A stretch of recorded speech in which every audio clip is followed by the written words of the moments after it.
Greetings to you all, and welcome back to the Pacific Surfliner route and train simulator, or should I say the now somewhat outdated Pacific Surfliner route. As you can tell, we've got a trio of General Electric C44-9Ws for today's service, and according to the scenario description, this lot's meant to be a piggyback train running from Chicago to Los Angeles, and we've just taken over at I think Fullerton Junction. So I think just around the corner there's Fullerton. Can't see it from here, but just around the corner I think there's Fullerton Station, and we'll be taking this lot about 20 3/4 miles up to the, well, it's labelled as, I think labelled as Hobart Yard, which looks like it's just past the Metrolink station at Commerce.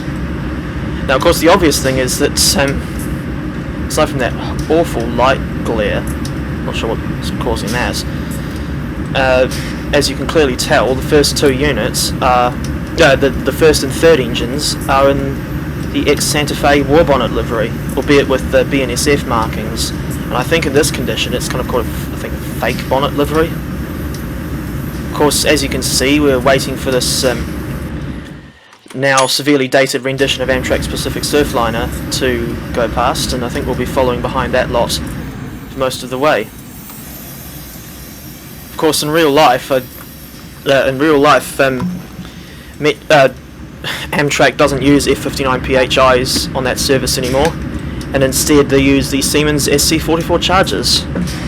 Actually, come to think of it, the blimmin' chargers have basically invaded the Amtrak system, or just the North American passenger scene in general, and they're kind of like, I think they're basically the US equivalent of KiwiRail's DLs. Anyway, let's get a move on now that we've got the signal.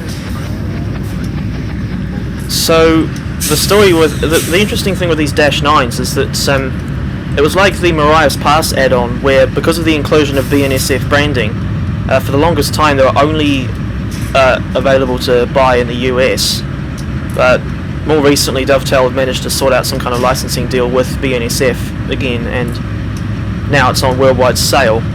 At the time I've when I got this add-on, it was only about $3, and that's New Zealand dollars, I should add. And I certainly thought that was an absolute steal, but unfortunately I don't think it's still at that price anymore. But yeah, this Dash 9 pack was one of many, and I do mean many, add-ons that I've finally been able to buy. And recently, I think this is the first time I've actually successfully managed to do a proper video with, like, including commentary. Because the first time I featured a Dash 9 on the channel, it was just like an intentional lack of commentary with a short run on the western end of Mariah's Pass with BNSF 4723. But and then the second one was on the Horseshoe Curve route with the Canadian National Dash 9s, and if memory serves, I did actually have this all set up and I was talking throughout the recording, but I forgot to, it wasn't until after I'd finished that I realised I hadn't actually turned the microphone on at all. But if by some miracle you would actually be interested in seeing that CN-9 video, I'm going to put a link to it in the top right corner, as I seem to be so fond of doing. And yes, I am trying to keep an eye on the signals. I've always found it a bit difficult to observe, well, to really understand, like, American signals. But as far as I can tell, and this is something I wasn't expecting, yeah, that Amtrak service has gone into the platform, and looks like we are going through on the centre track, which is not what I was expecting, because I thought we were just going to have to trudge along behind the F59PHI. Now, it probably goes without saying, but I don't really know anything about Fullerton Station, and, like, in terms of what sort of services stop there or stop here in real life, but obviously there's the Pacific Surfliner between San Diego and San Luis Obispo, via Los Angeles of course, as well as Metrolink's I think it's just Metrolink's Orange County line services. Don't quote me on that, of course. Because I know that Metrolink runs a service, or one of their services is from Los Angeles Union Station to Oceanside. Although, from what I gather, very few Metrolink services actually go all the way to Oceanside. So I think it is predominantly the Pacific Surfliner that covers the whole section between Los Angeles and San Diego. And speaking of San Diego, I remember I was pleasantly surprised when I saw on Google Maps that city is incredibly close to the border with Mexico. So much so that one of the San Diego trolley lines, I think it's the Blue Line, actually has I think the southern terminus is like not even 5 miles from the US-Mexico border.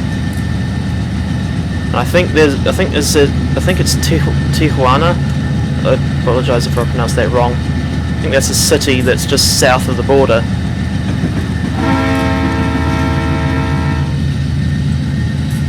Right, so one other thing I've just remembered is that just going back to the whole thing with not being able to get BNSF add-ons for ages.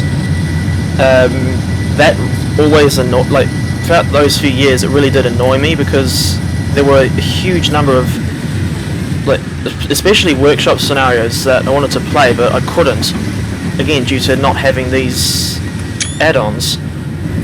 And yeah, one of the routes that was sort of heavily affected was Pacific Surfliner. Now, another thing I find a little odd is that despite the add-ons that had like Pacific Surf, a lot of the add-ons that had BNSF branding essentially got purged from worldwide sale. Pacific Surfliner and the ancient US Loco and Asset Pack were retained on the Steam store, again for worldwide sale, despite featuring BNSF branded locomotives and rolling stock. Although with the case of the Pacific Surfliner route, whilst you do get some BNSF wagons with it, the only locomotive and rolling stock, the only locomotive that you get with the route is that EMD F59PHI in Pacific Surfliner colours, and the Metrolink F59PH and Coaster F59PHI are sold separately, although they're pretty poor quality in my opinion, especially with the silent alerters, which sounds like a really dodgy parody of that song. What is it? I think. Hold on. Yeah, just thinking. Aside from the slightly off syllable count, silent alerter sounds like the name you could do for a Queen's Rake parody song.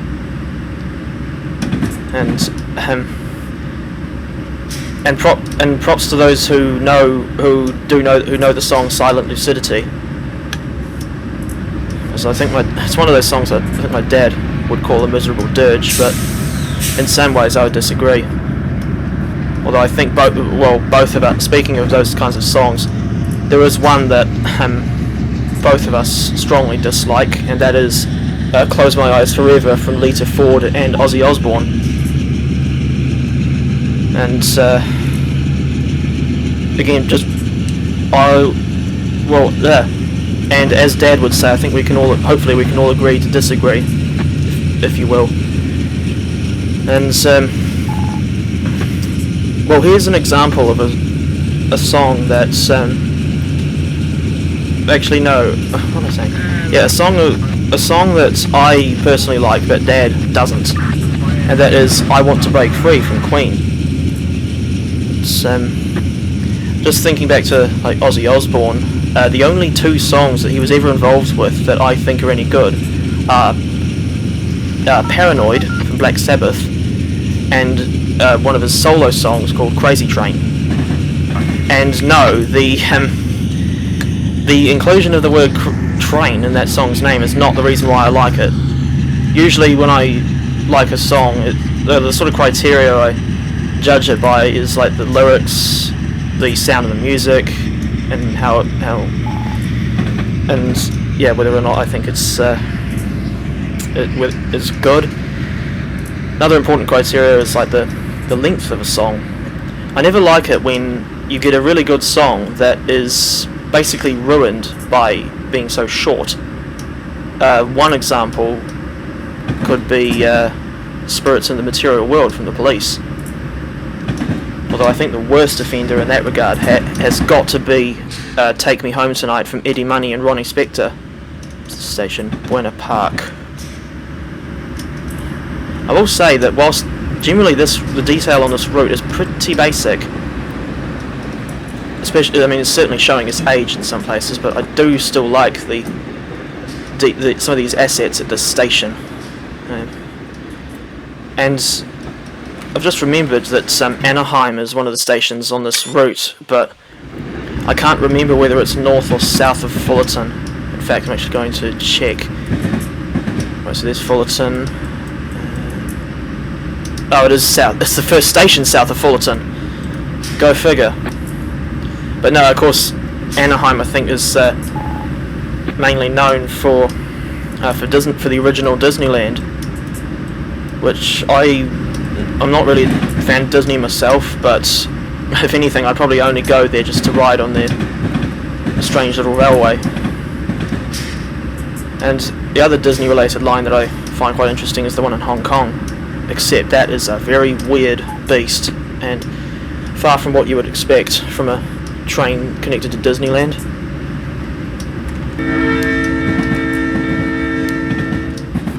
You can definitely tell that this Dash 9 add-on hasn't really aged well, like especially if the sound of the horn is anything to go by. Hello, there's a yellow signal. So yes, I'll have to pay attention to the signals again. Hello, there's another service coming our way. That looks like, oh, what the hell? At La Mirada East, Amtrak 769 will be taking. Okay. Oh, that looked like a trio of ES44DCs, which of course come with the Marias Pass route. Although weirdly, I remember that whilst you do get the ES44DC with Marias Pass, I think there's also a standalone version of that engine where you can. I think it was meant to be done. It was done up as like an add-on for Pacific Surfliner. Although I think in that case it should have just been included with the route instead of sold separately. But that's DTG for you. They seem to more often than not, they seem to deliberately omit certain content from a route so they can make more money later with more add-ons. It's kind of like what they did with Sandpatch Grade. I think initially that add-on just included the was it the SD40-2, GP38-2, and AC4400CW, and then later I think DTG then brought out the GP40-2, and after the switch over to TSW2, they then added the C40-8W.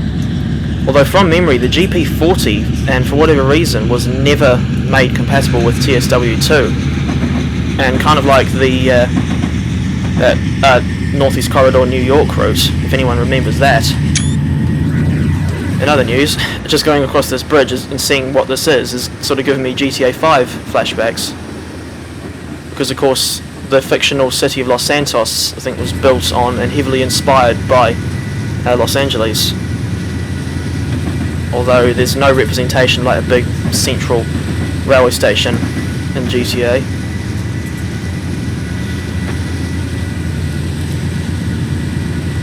I think even the locomotive in that game is a fictional design. I think that engine in GTA 5 is based on, well, externally it's not even based on it's not really based on any particular design. Although I think the cab is inspired by the AC4400CW.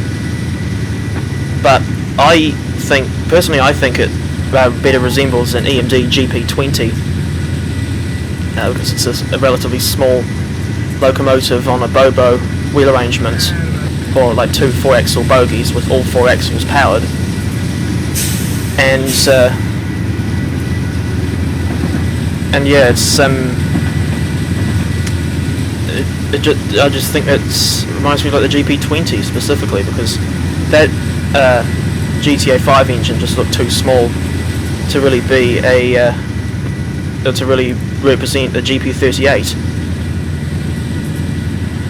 Okay, that's curious. There's a container with CSX branding on it. I wouldn't have thought you'd get that in California, or certainly Southern California, especially since the what we know as CSX, I think, was mainly made up of old like chassis system and seaboard lines, and they're more common in like the eastern US. Right, what is this signal? It is still green. Interesting. I thought that since the centre beam wagons, I thought that the when that pop-up set came up to say that the Amtrak train was going in front of us on the same track, that would mean we'd end up having to get like yellow or possibly even red signals, which I don't particularly like, because trying to stop a train this long and heavy is not particularly easy. There's more of those bizarre and out of place CSX containers.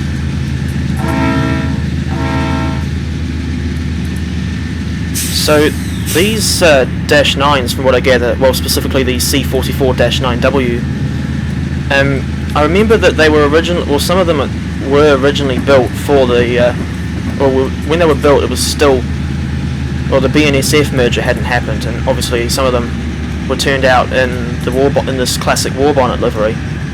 One of them in particular, I think, was number 600, which was the first of that class. There was also one that was like formerly numbered as 666, but that got renumbered to 599. I don't know if like, as for the numbers on the like BNSF fake bonnets that we've got today, I don't know if 744 and 741 were their original Santa Fe numbers, or just a newer number that BNSF gave them. Anyway, it looks like we're coming up on another station. Let's see what this one is. Now, where's the sign? It is Norwalk/Santa Fe Springs. Although the design of it kind of reminds me of. Okay, I quite like that overbridge. I'll just get that out of the way. I was about to say, this station really does remind me of Bayshore on the on Caltrain. It's like it's the second station south of the main one in San Francisco, and yeah, like Norwalk/Santa Fe Springs that we just passed through, Bayshore is on 4 tracks with the platforms only serving like the outer loops. And the idea is, and they do this quite often, is that they had the Caltrain, at least at like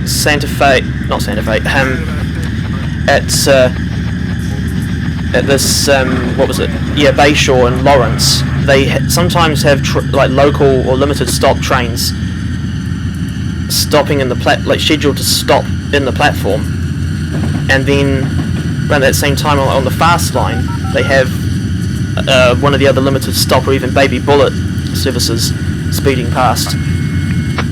So theoretically, if you were down in San Jose and wanted to go to San Francisco in the morning peak, you could perhaps wait for that slightly later train, which would be the baby bullet, and then you would actually, and if that one was scheduled to overtake a slower train, you could actually get that later service and then arrive at San Francisco earlier than the previous train.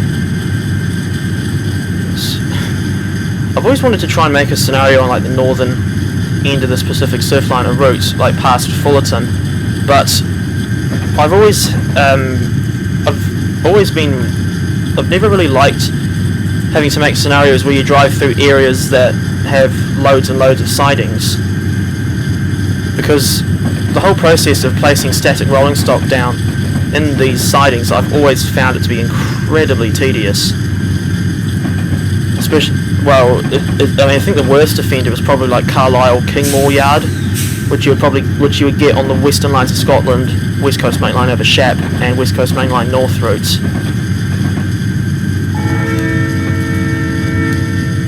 Indeed, I think the other day when I was making a scenario where you drive a GWR Class 802, no, a pair of 802s from Exeter to Plymouth, I completely avoided putting any static consists down in the yards aside from a single Class 150 at Exeter TMD. And indeed, I think when I was making an even more sort of demanding scenario, we were on like the extended Portsmouth Direct line, which was a run from Waterloo to Hampton Court with the Class 455. That was another case where I did not put any static consists down, and in that particular case I think the reason why I did that was to try and increase the frame rates, even though of course, knowing my luck, when I tried recording that, when I was actually recording that video, that run with the 455, the frame rate barely got above 15 FPS, even without the static, without all these static consists. And of course, for some reason, even with this fairly light resource route with the Pacific Surfliner, it still seems to absolutely insist on juddering down to 10 FPS like every 10 to 30 seconds. And for the life of me, I can't understand why this keeps happening. Although I think at this point I think my computer is basically running off an old lettuce. And yes, I see that there's the 30 mile/h speed limit coming up. Just trying to see if we can see this signal ahead, and I can, and it looked like it was showing green. Now, I'm going to try and investigate why there's that 30 mile/h speed limit. Okay, it's probably just for the it's probably just for this curve here.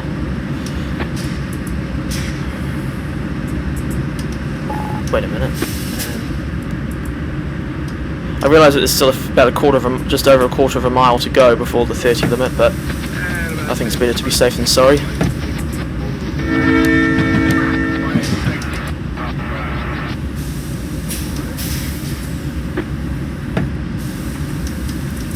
I'll just see how far we've got to go.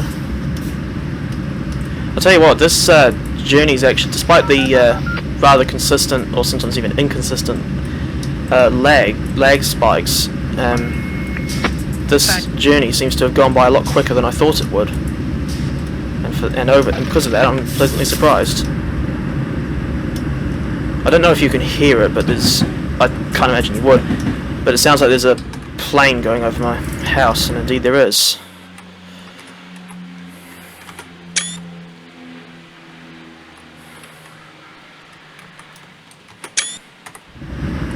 So just thinking back to like the history of these ex-Santa Fe Dash 9s, if memory serves, a lot of them were, I think BNSF had a lot of them rebuilt as, I think they were called AC44C4Ms, where I don't think the rebuilding was extensive. It was as extensive as Norfolk Southern's AC44C6Ms, but in this instance, I think the number.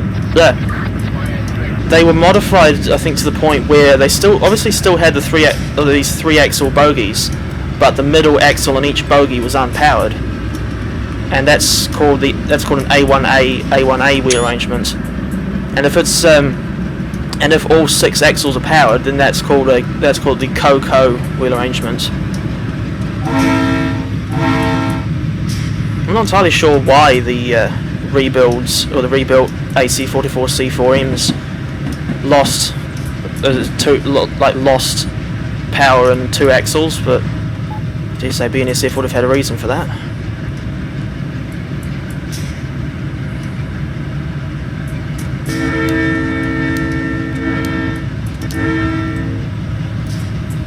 One thing that does kind of surprise me about some of these older US routes, like again this old Pacific Surfliner one and indeed Mariah's Pass, is that despite being well over 100 miles long, they still tend to get pretty decent frame rates, aside from when it does this. And aside from when it seems to constantly want to judder down to that awful and borderline unplayable frame rate. But anyway, I always find it strange how these older routes, despite being so much longer, can still run pretty smoothly, and then some like more recent routes, although I can't really think of any examples, that may be shorter, often tend to run worse.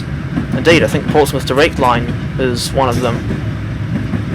Because I forget how long that route is, like from London, Waterloo to Portsmouth Harbour via Guildford, but I don't think it's as long as Los Angeles to San Diego or Shelby to Whitefish. I don't know what we're crossing here, but if that's meant to be a river, then that's well, not a river anymore. Right, let's see how far we've got to go again. Just under 7 miles.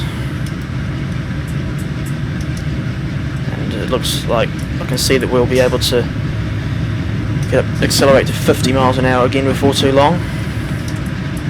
And tell you what, these Dash 9s are making pretty light work of a fairly long train. I think it's like 44 wagons. But then again, the Dash 9, these locomotives are quite powerful because I believe the 44 in the desert. Wow, God, look at these horrible flat 2D textures for these little lugs or whatever they're called. It's like an example of these models really showing their age. But what I was going to say was that the 44 in the designation is referring to the horsepower, which I think in the case of these locomotives is 4,400 horsepower. And yeah, that's one of the other major differences between like EMD and General Electric, is that more often than not, General Electric usually when you see the numbers in a General Electric locomotive designation, that is a direct reference to the horsepower, as I've just explained with these Dash 9s. But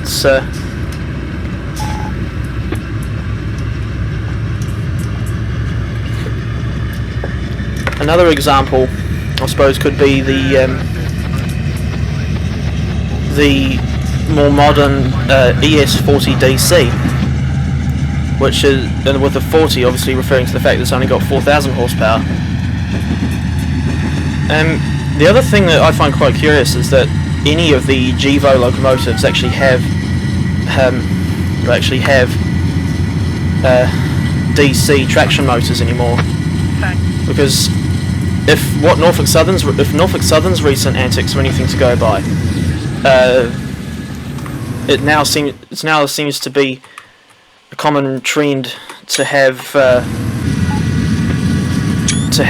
locomotives using AC traction motors, and I think that's because AC, or like alternating current, I think is a lot more efficient than direct current. Not to mention, I think apparently it's more reliable. Indeed, I think when some of these old ex-Santa Fe Dash 9s got rebuilt as AC44C4Ns, that was another case where they were converted to use AC traction motors.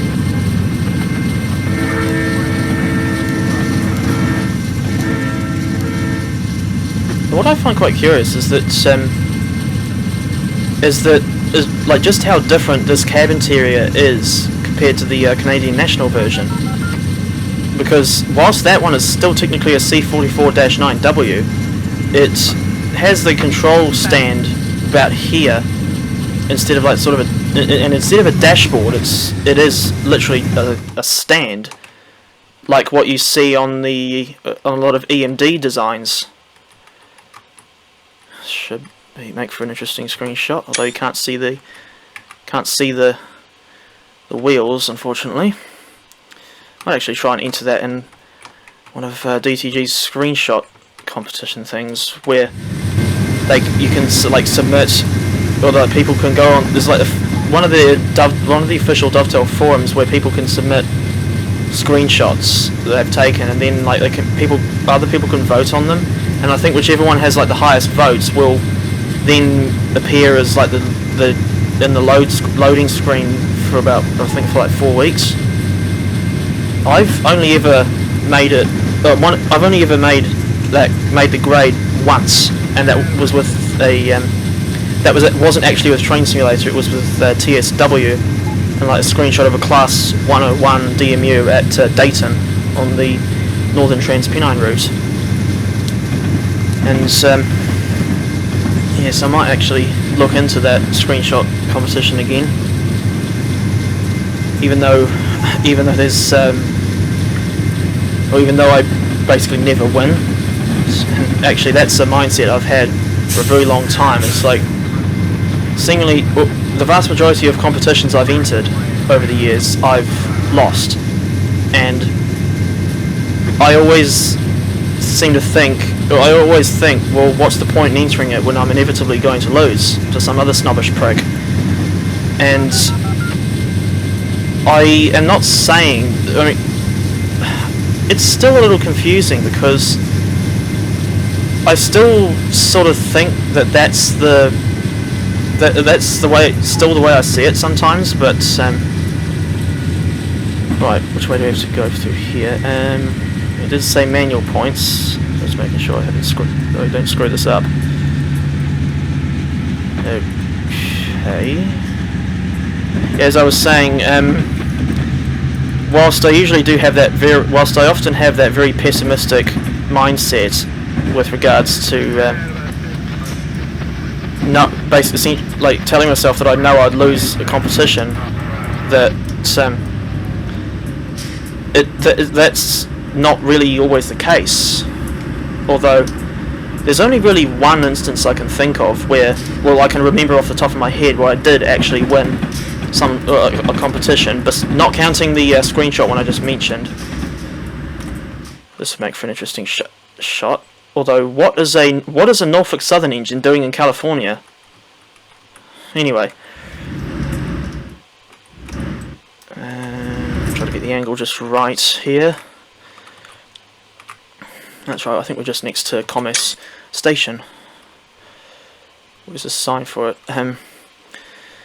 Yeah, the only case I can think of where, or the only case I can remember off the top of my head where I did win something, at least to do with Train Simulator, was in, I think it was like early 2016 maybe, or around that sort of time, when I entered this scenario competition to try and make one using only stuff that was with the base TS 2016 package, and I ended up coming in third place, which obviously that's still not still technically not winning, but I did still win some form of prize from that add-on, from that competition, and that prize was just a locomotive add-on of my choosing. And I picked the New Jersey Transit F40PH-2 Cat. And the funny story there is that I had specified that, because I think if it was first prize was where you got a route and a locomotive add-on of your choice. Second prize was a route only, and the third prize was a locomotive only. And I remember the route I'd chosen was the North Jersey coastline, and I remember I ended up buying the NJCL out of sheer impatience, and coincidentally I ended up, again out of sheer coincidence, I ended up coming in third place in that competition and won that add-on, just the locomotive add-on I had specified. Of course I do still drive on the NJCL occasionally. Indeed, there was that video I made, I forget how long ago it was now, where I was looking at the three NJ Transit Heritage units, which was ALP46A, number 4636, and what else? Yeah, ALP45DP, number 4519, and GP40PH-2, number 4109. And indeed, I'm going to just make another note to put up the link in the top right corner to that video I did about the NJT Heritage units. All while the train I'm currently driving crawls off the main line and in towards Hobart Yard.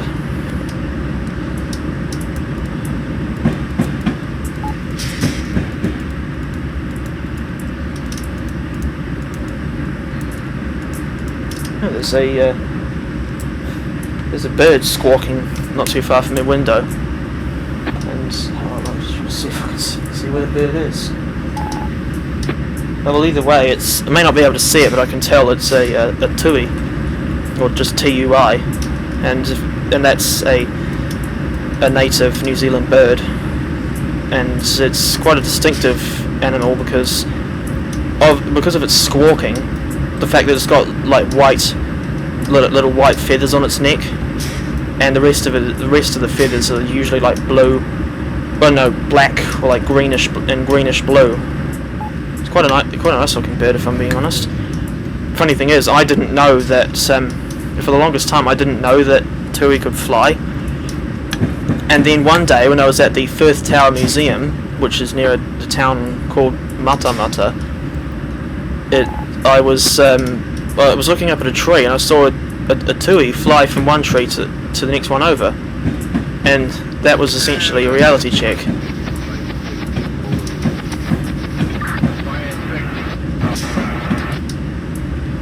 Yeah, there's those looping like radio chatter sounds that I've heard on quite a few other older US diesels in this game. Like especially the Union Pacific ES44AC that you get with Sherman Hill. Okay.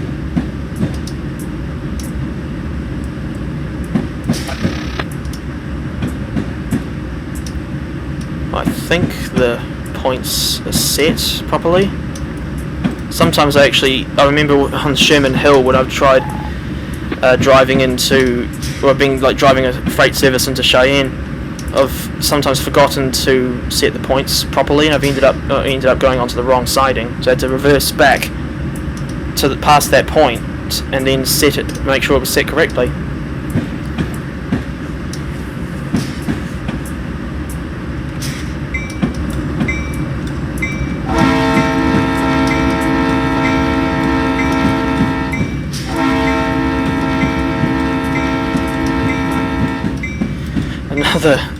Another obvious example of this add-on really showing its age.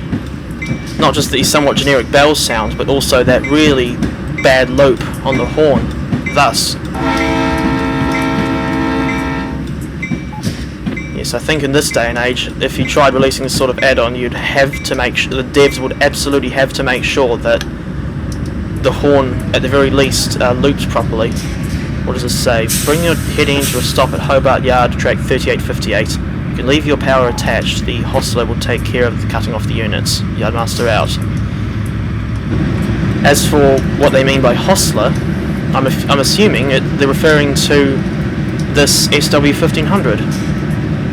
And if I'm not mistaken, this is the one that comes with Marias Pass. It's like the old Burlington Northern Cascade green livery, albeit with the BNSF markings on the cab side. I haven't driven this thing properly, but it's also got these horrible flat 2D textures for those little handles, or for those little locks. Yep, it's certainly quite an old. I can tell this is quite an old model. Hello, braking the speed limit very slightly.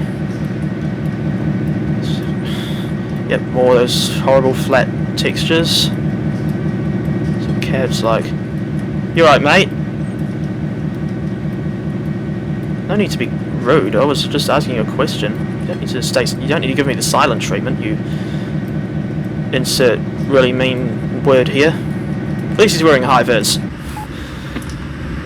Now this is really weird. This layout, or the layout of this yard. And like it almost looks like we're doing a street running section, like out of, I don't know, Oakland's Jack London Square Station, or what's another example? Street running,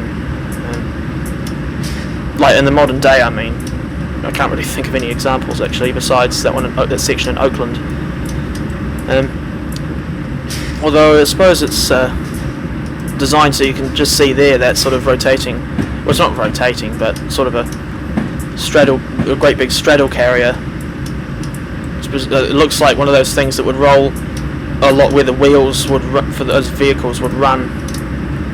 the whole thing would straddle like the running lines, and would then go along, would move up and down as necessary, like unloading containers as and when required.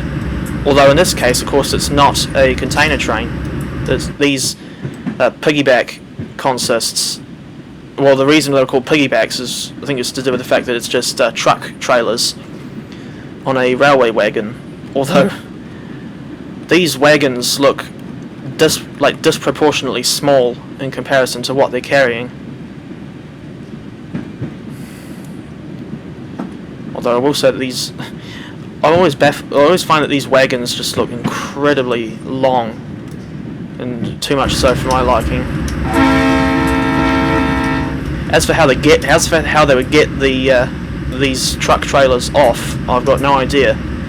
Although I would assume they could use the same straddle carrier system that they would use for containers.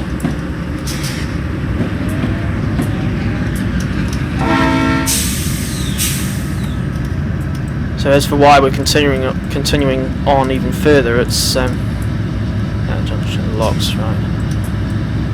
Yeah, that's for why we're continuing on just this little bit further. It's because of the because this is where we have to, this marker specifically is where we have to stop our train.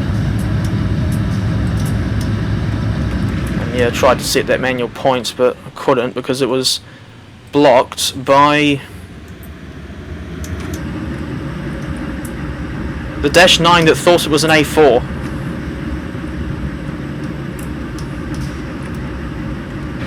Actually, no, I'm going to get a screenshot of that. just for future reference.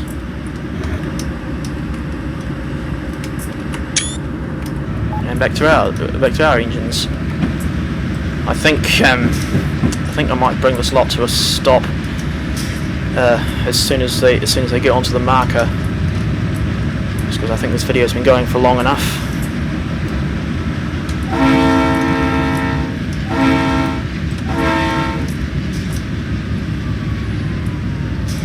I just realised we're going up a slight incline as well, although it's a very shallow gradient.